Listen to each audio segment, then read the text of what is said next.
첫 번째 퀴즈. 이게 무엇일까요? 이 그림이 무슨 그림일까요? 이게 멋진 작품이에요. 정말 유명한 작가가 그린 작품입니다.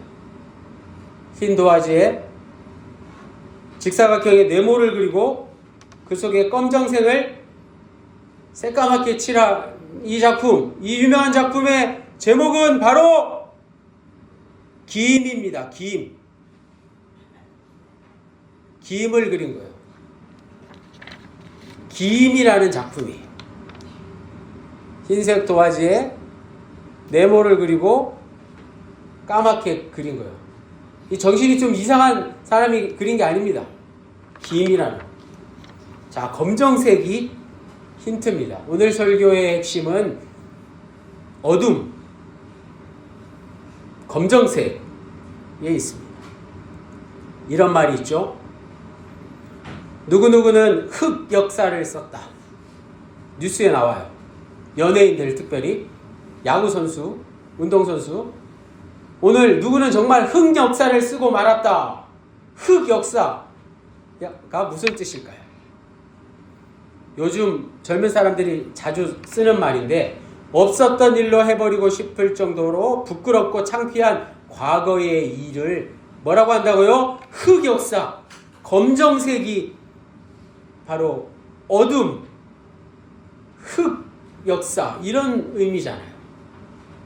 그런데 누구라고 할 것 없이 인간의 역사도 곧 어둠의 역사라고 할 수 있습니다. 왜냐하면 인간에게는 누구든지 감추고 싶은 부끄러운 과거가 다 있기 때문에 그렇습니다. 그런데 더 놀라운 것은 인류 역사상 대부분 유명한 철학자들 또 유명한 훌륭한 인격을 갖춘 신학자들이 어둠과 친하게 지냈습니다. 검정색을 좋아했다는 거예요.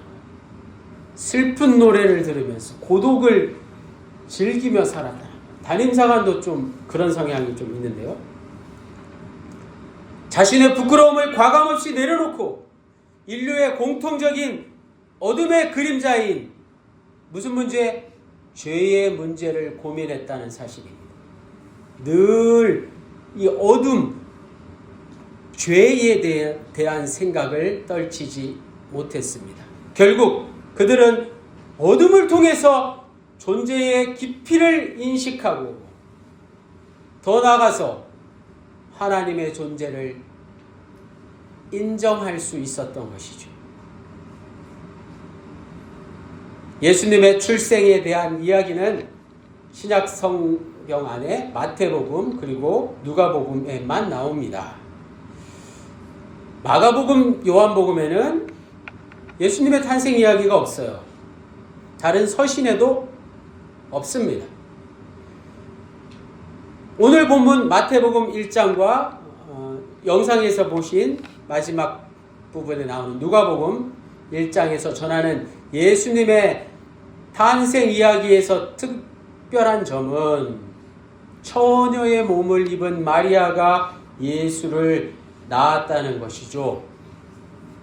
현대인들은 그게 어떻게 말이 되느냐라고 따져 묻지만 당시 2000년 전에 고대 지중해 인근에 사는 사람들은 이런 사실을 너무나도 자연스럽게 받아들일 수 있었습니다. 왜 그랬을까요? 철학자 플라톤과 알렉산더 대왕 같은 영웅들은 모두 남자 없이 태어난 인물이라고 당시 사람들은 보편적으로 생각했던 것이죠.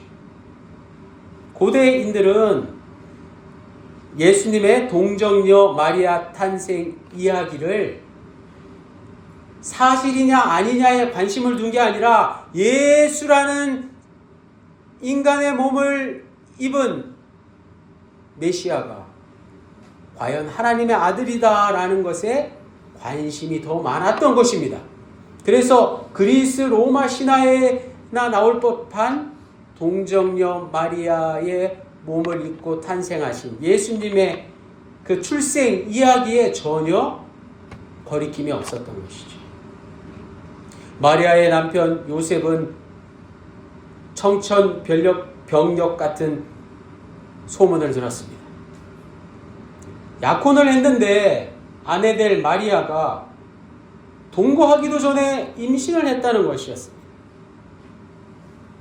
요셉은 조용히 파혼해서 문제를 해결하려 했지만 오늘 본문의 천사가 요셉의 꿈에 나타나서 이 문제를 어떻게 처리할지에 대해서 자세하게 설명해 줍니다. 마리아의 임신은 성령의 은혜로 이루어진 것이니까 걱정하지 말고 두려워하지 말고 마리아를 정식 아내로 맞으라는 권면이었습니다. 더 나아가서 마리아가 낳게 될 아이의 이름을 예수라고까지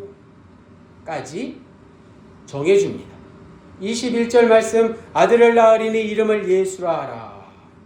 이는 그가 자기 백성을 그들의 죄에서 구원하실 자신이니라. 예수는 평범한 유대인 이름입니다. 지금도 이스라엘에 가면 예수라는 이름이 너무 많아요. 우리나라에 철수, 영호, 흔한 이름입니다. 히브리어로 예수아라고 발음을 하고요. 그걸 길게 하면 여호수아가 되는 거예요. 여호수아 군대 장군의 이름과 예수님의 이름이 사실은 같은 이름입니다. 마리아가 낳은 아들에게 예수라는 이름을 붙여야 할 이유가 중요합니다. 영찬이 형이 잘 보세요. 오늘 또 질문이 있습니다. 마리아가 낳을 아들의 이름이 왜 예수인지, 그가 자기 백성을 그들의 죄에서 구원할 자이심이라. 바로 죄로부터의 구원이라는 말의 의미를 아는 게 오늘 설교의 핵심입니다. 첫 번째 핵심입니다. 자, 여기서 죄의 의미를 우리가 좀 더 자세히 알아야 합니다. 죄는 우리가 일반적으로 생각하는 반사회적인 범죄를 저지른 사람에게 해당하는 그런 의미를 뛰어넘는 것이죠. 나는 죄를 짓고 살지 않기 때문에 나하고는 아무런 관계가 없다. 예수는 나하고 상관이 없는 사람이라고 생각합니다. 또 교회에 가서 사제 기도를 드릴 때 일종의 형식으로 그렇게 기도할 뿐이지 실제의 삶과는 관계가 없다고 여기는 이들도 있습니다. 우리 기독교의 책임이 큽니다. 죄의 개념은 부흥회에서 또 미국의 청교도 신앙에서 지금까지 큰 힘을 발휘해 왔기 때문에 이런 신앙에 너무 기울어지면 모든 게 다 죄가 되는 거예요. 부모에게 효도하지 못한 죄, 또 어릴 적에 남의 물건에 손을 댄 죄, 성인이 돼서 음욕을 품은 죄, 심지어 교회 다니지만 술을 먹고 담배를 피고 흥청망청 그렇게 살아가는 죄가 우리를 속박하고 많은 것입니다. 누구도 죄의 압박에서 벗어날 수 없고 아무리 노력해도 죄를 짓지 않은 상태에 머물지 못한다는 것입니다.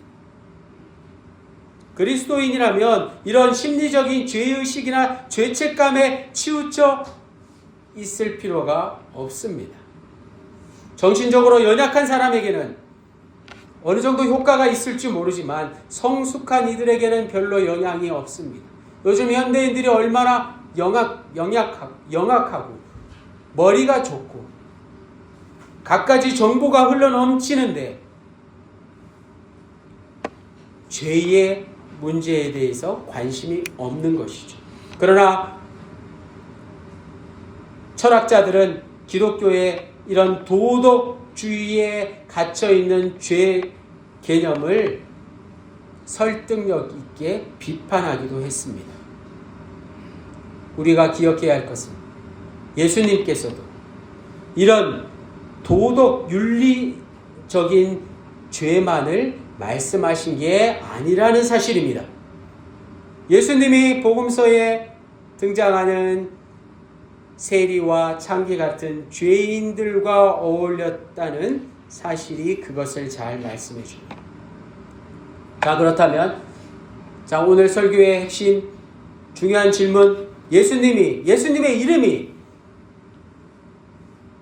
백성들의 죄에서 저들을 구원하신다는 말씀의 뜻이 무엇일까요? 하는 것입니다. 예수님의 이름을 왜 그렇게 지으라고 천사가 요셉에게 이야기했을까요? 여기서 말하는 죄의 의미는 눈치채셨겠지만 도덕, 윤리적인 죄를 뛰어넘어서 죄의 가장 근원이 되는 생명을 파괴하는 세력에서 우리를 건져내신다는 뜻입니다. 오늘날 무엇이 우리의 생명을, 우리의 일상을, 삶을 파괴하는 것일까요? 그것을 아는 게 바로 죄의 본질을 아는 것입니다. 예수님이 이 땅에 오신 목적, 죄에서 구원하실 자라는 말의 뜻을 알 수 있게 됩니다.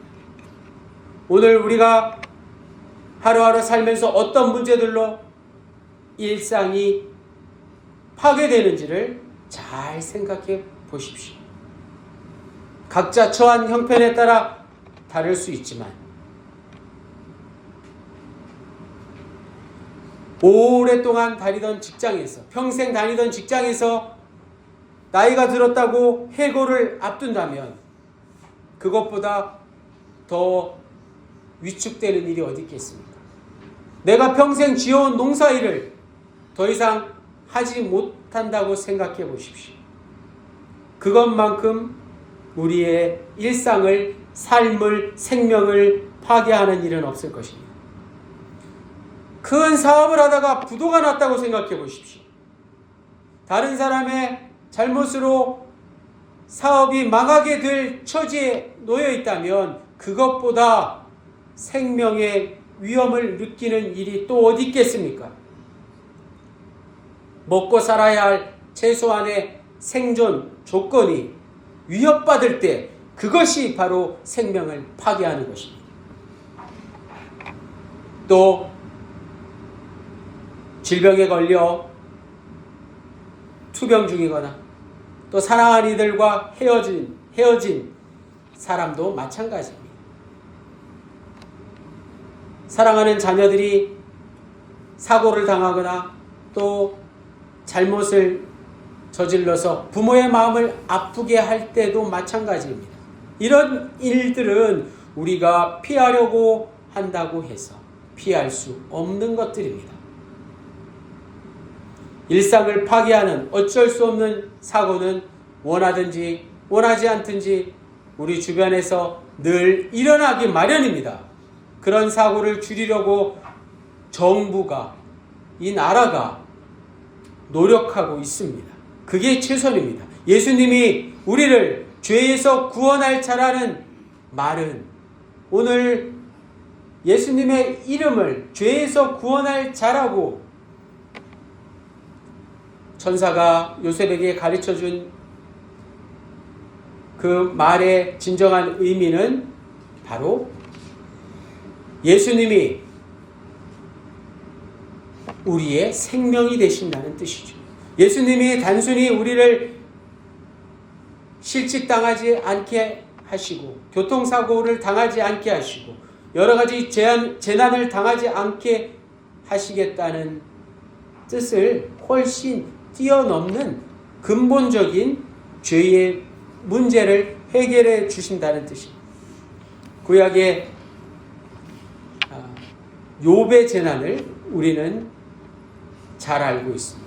이 세상에서 벌어지는 모든 재난과 불행의 가능성은 하나님을 바르게 믿는 사람이나 그렇지 않은 사람이거나 모든 이들에게 똑같이 열려 있다는 사실입니다. 예수 믿는 사람에게만 그런 재난이 일어나지 않아야 한다는 것은 인지상정일지는 몰라도 신앙적인 것은 아니라고 말씀드릴 수 있습니다.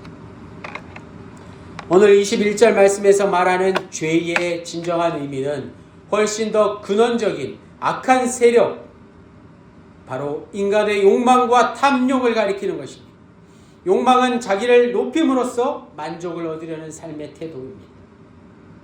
생명을 해치는 대부분의 불행이 다 여기서 기인한다는 것을 우리가 알아야 합니다.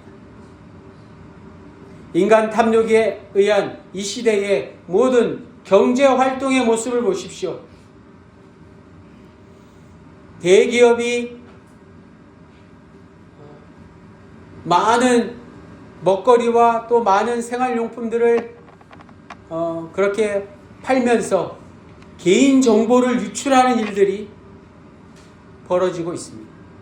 개인의 집 주소가 어떻게 되고 또 개인의 주민등록번호가 어떻게 되고 무슨 물건을 사고 무슨 물건을 좋아하고 이런 것들을 인터넷상에서 다른 이들에게 팔아 넘기는 그런 파렴치한 일들이 벌어지고 있다는 것입니다.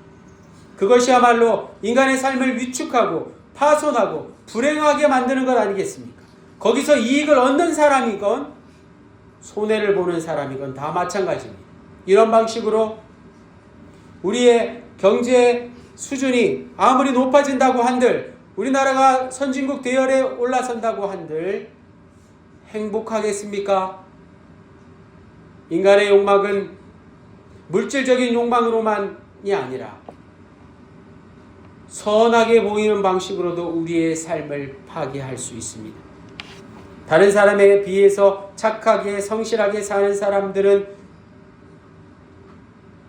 자신이 다른 사람보다 낫다는 자부심이 훨씬 더 크기 마련입니다. 예수님 당시의 바리새인들 서기관들이 대표적입니다.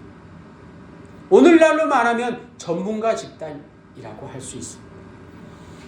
어려서부터 열심히 공부해서 좋은 대학에 가고 좋은 직장을 다니고 명예와 부귀와 모든 권력을 누리는 전문가 집단이 예수님 당시의 바리새인들 서기관들과 다를 바 없다는 것입니다. 전문적인 지식을 행사하면서 자신들의 삶을 확인하지만 전문 지식이 없는 사람을 상대화하고 때로는 무시하고 자신들의 우월감을 드러내지만 그런 것으로 자신이 구원받았다고 말할 수는 없습니다.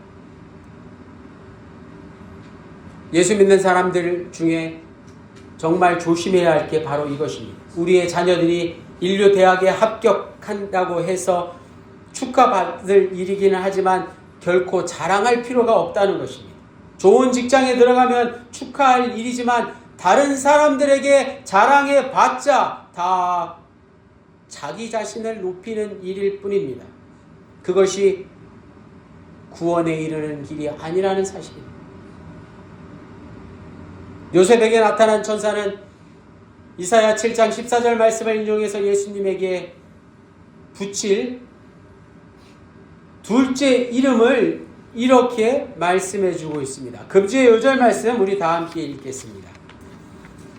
마태복음 1장 23절 시작. 보라, 처녀가 잉태하여 아들을 낳을 것이요 그의 이름은 임마누엘이라 하셨으니 이를 번역한즉 하나님이 우리와 함께 계시다 함이라. 아멘. 임마누엘, 하나님이 우리와 함께 계시다.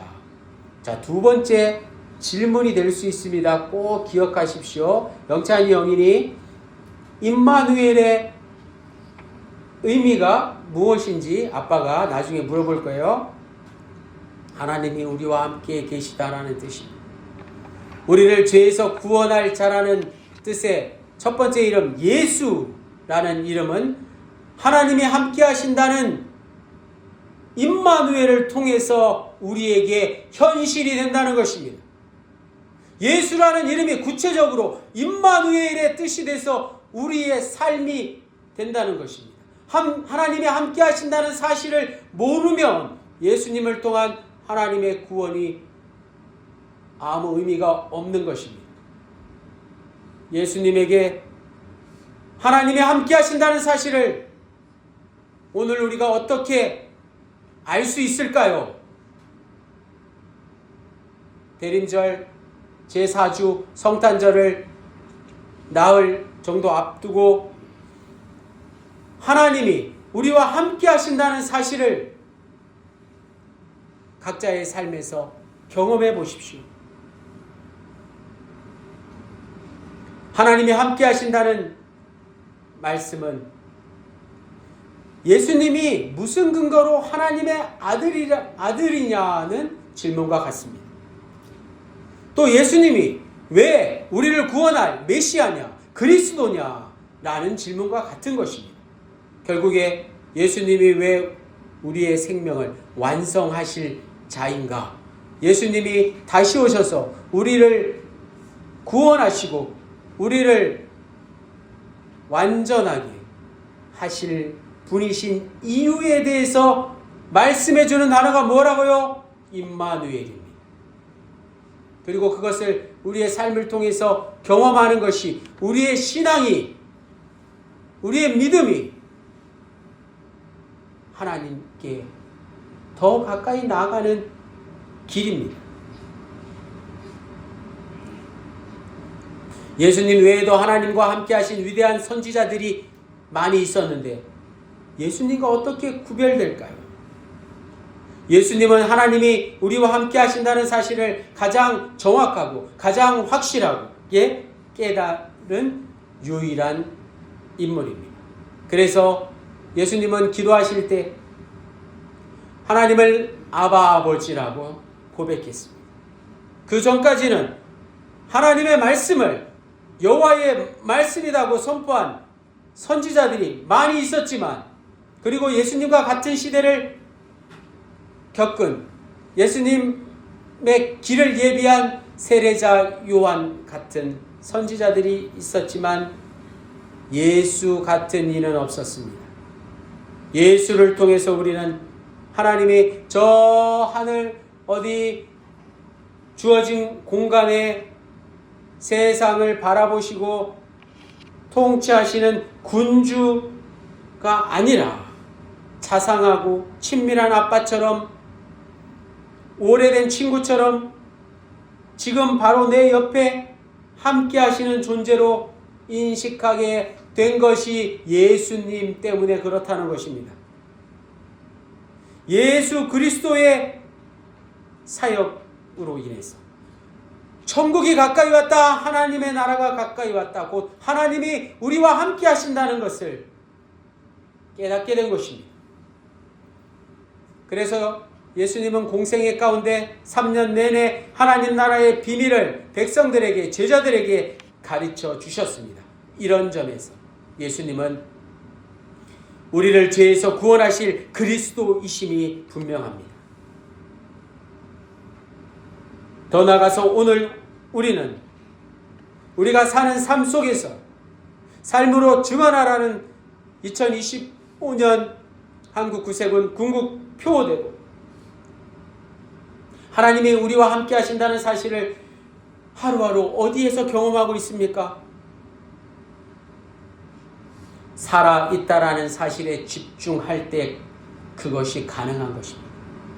내가 살아있다, 내 생명이 하나님으로 인해 살아있다라는 것을 경험하는 것입니다. 연봉 1억을 받고 직장을 다니다가 직장을 그만두고 연봉이 1,000만 원도 안 되는 조그만 회사를 다니는 사람이 있다고 생각해 보십시오. 자존심 상하겠지만 그 사람이 씀씀이를 줄여서 알뜰살뜰 살아가면 1억을 받건 1,000만 원을 받건 전혀 지장이 없는 것입니다. 그 잘난 자존심, 그게 문제인 것이죠. 살아있다는 것이 중요하지 연봉이 뭐 그리 중요하겠습니까? 우리가 살아있다는 사실을 확인하는 데는 돈이나 명예나 지식이 필요하지 않습니다. 쌀쌀한 오늘 아침에 동쪽에서 떠오르는 따스한 겨울 햇살을 만끽하는데 돈 한 푼 들지 않습니다. 또 5시 조금 넘으면 어둠이 찾아들 때, 밤하늘에 반짝이는 별을 보는데 돈을 내라고 하는 사람은 아무도 없을 것입니다. 친구의 따뜻한 목소리를 들을 때 돈이 들지 않습니다. 다 요즘에는 휴대폰도 무료 통화잖아요. 살아계신 하나님의 말씀을 보는데 돈을 내라고 하는 사람이 어디 있습니까? 돈 들이지 않고 얼마든지 하루 종일 성경을 읽을 수 있는 그런 세상에서, 그런 시대에 우리가 살고 있지 않습니까? 물론 우리가 살아가는 이 시대에 우리가 땀 흘려 노력하지 않으면 힘든 그런 고된 인생이긴 하지만 하나님이 우리와 함께 하신다는 증거는 찾아보면 지천에 사방에 널려 있다는 것입니다. 개회사에서 말씀드린 대로 내일은 우리 민족 고유의 절기 24절기 가운데 이제 거의 마지막에 왔어요. 22절기인 동지입니다. 제가 한 10년 전까지만 해도 동지 팥죽을 써서 늘 갖다 주시던 분이 계셨어요. 그 동지 팥죽을 얼마나 먹고 싶을지 모르겠어요. 동지는 1년 중에 밤이 가장 긴 날입니다. 그래서 동지 밤에 호랑이가 장가간다는 그런 속담도 있어요. 밤이 얼마나 길면, 얼마나 추우면 빛보다 어둠이 훨씬 더 많은 때입니다. 우리 조상들은 지혜롭게 이 동지를 작은 솔로 여겼다는 거예요. 그 춥고 어두운 동지를 온 가족들이, 친척들과 이웃들이 함께하는 명절로 여겼다는 사실입니다. 길고 어두운 동짓날에 밤새도록 붉은 팥죽을 나눠 먹으면서 결코 어둠을 두려워하지 않았습니다. 오히려 가장 무서울 때, 두려울 때, 떨릴 때 이웃들과 함께 모여서 맛있는 동지 팥죽을 함께 나누어 먹으면서 두려움을 기쁨으로 여겼다는 사실입니다. 사랑하는 더감영문의 군우님들, 어둠을 두려워하지 마십시오. 어둠 속에서도 하나님은 우리와 함께 하십니다. 어둠은 결코 빛을 이기지 못합니다. 걱정, 근심은 인간이 만들어낸 어둠의 허상입니다. 어둠 속에서도 우리는 하나님을 경험할 수 있습니다. 한밤중에 짙은 어둠이 길게 드리워져 있을 때, 이 세상에 나 혼자만 외로이 남아있는 것 같을 때, 바로 그때 임마누엘의 하나님께서 우리와 함께 하심을 경험할 수 있습니다. 저 눈부신 햇살뿐만 아니라 한밤중에 칠흑 같은 흑암마저도 모두가 하나님께서 창조하셨다는 사실을 잊지 마십시오. 하나님께서 함께 하실 때 우리가 생각하는 어둠의 역사는 물러갈 것입니다. 어둠을 결코 두려워하지 마십시오. 임마누엘의 하나님께서 저와 여러분의 남은 생을 평안으로 인도해 주시기를 주님의 이름으로 간절히 축원합니다. 기도드리시겠습니다.